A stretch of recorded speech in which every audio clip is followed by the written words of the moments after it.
Good evening. Um, Thank you so much, Amanda, for that kind introduction and for hosting this event and for hosting me and my fellow colleagues this semester in the Cogut Humanities Seminar. I also want to thank Media Services and the staff of the Cogut Institute for making this experience seamless and our experiences in general at the Cogut seamless and pleasurable. And finally, I want to thank my fellow panelists who I'm really looking forward to learning from tonight and as we move through the rest of the semester together. So for my speed talk, I'm going to talk about the work that I'm starting this semester as a Cogut Fellow. I'm beginning a work on a new book, which is tentatively titled Belated: Lesbians Out of Time. In short, this project is about lesbians and it's about time. It's a project that is interested in empirical questions about who lesbians have been over time, particularly with respect to their roles in American feminist cultures, movements, and academic traditions. But my curiosity is also about time itself and the way that ideas about time shape American feminist ideas about lesbians. So as a historian, I'm attuned to time, but as a feminist theorist, I'm attuned to time in a different kind of way. In other words, this book is about lesbians across time. So time is the place where stuff happens, but it's also about lesbians as a symbol or relic of time and how time has passed in American feminist culture. Belated: Lesbians Out of Time begins with a comic staple of women's studies and feminist culture, the ugly lesbian.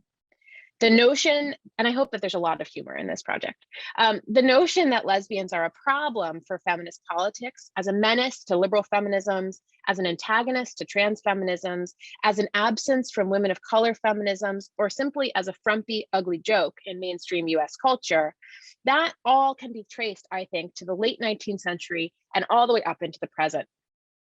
In this project, then, I want to center lesbians as historical actors in feminist movements and as an idea that is circulated within and haunted feminist theory and practice, to register a serious question for women's studies and women's history and gender studies. I want to ask, why have the academic field of US women's studies, the theoretical productions of feminist theory, the organizing work of feminist activists, and the aesthetic traditions of feminist cultures so consistently imagined lesbians as a problem? I treat the figure of the lesbian as a historical artifact, observing how 20th century US feminists have consistently figured the lesbian as regressive, passe, and out of step with the goals of feminist and queer theory and organizing. In Belated, my hope is to unearth a 20th century history of lesbian political, intellectual, and aesthetic cultures, alongside the history of the figure or icon of the lesbian as an antagonist and often straw man of feminist, queer, and anti-racist left cultures and politics. My hope is that I can show how left political actors have distanced themselves from the figure of the lesbian through particular tropes, including whiteness, Zionism, racism, and transphobia, or have distanced themselves from those formations through the figure of the lesbian, all of which serve as a metonym for the ugliest elements of the history of the second wave. This works to locate lesbian culture and politics as bereft of analytic purchase, as an anachronistic relic of a feminist past that we are eager to forget. But this rush to forget, and this is sort of the conceit of my project, simplifies the historical reality of US feminist culture, politics, and theory. So in a way, Belated tries to offer a corrective to a flattened story about US feminisms, centering racially diverse lesbian feminist theorists and culture workers who, I argue, were central to the feminist renaissance of the mid-20th century, and whose work has laid the foundation for contemporary feminist, queer, and trans organizing and theory. So I'm interested in the lesbianism of Audre Lorde, Pat Parker, Barbara and Beverly Smith, and Tazaki Shange, Cheryl Clark, Alice Walker, lots of feminist theorists and poets who have been hailed largely as women of color and very infrequently hailed as lesbian feminist theorists. I'm interested in the lesbians who were central to the feminist press movement of the late 1970s and early 1980s. And in particular, I'm interested in the founding of Kitchen Table Press, South End Press, and Shameless Hussy Press.